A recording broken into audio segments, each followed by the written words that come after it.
Good day po muli mga kawoods. Welcome ulit dito kay Trem. Mga gawain ng mga walang magawa. Yan po mga kawoods. So, ito na po yung ating Tebulso GTS 10J Bosch Tebulso. Yan po, no?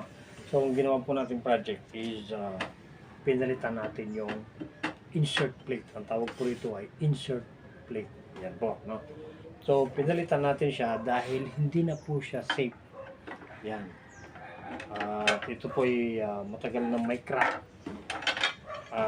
Tinanggal ko na yung tornilyo. Kaya naghiwalay na sila. Yung tornilyo po nito ay yun yung lock dito.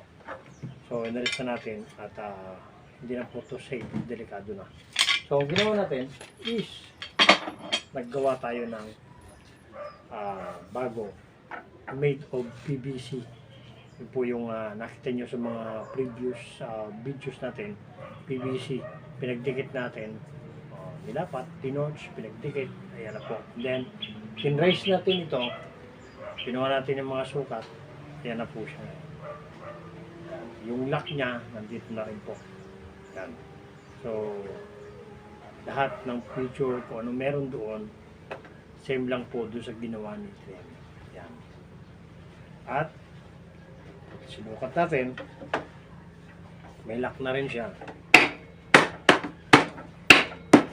So, syempre, sabi nga lang, pagbago, masikip.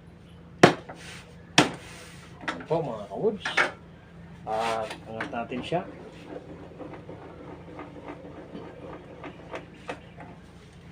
Sakto, papanda rin natin.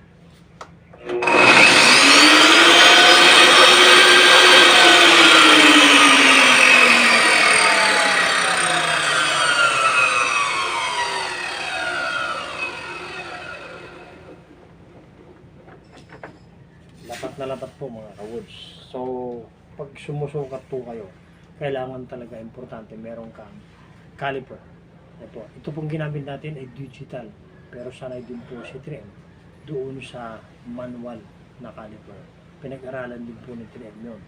At limos pagyayabang during the time ng mga examination about caliper, mataas naman din po yung ating grado.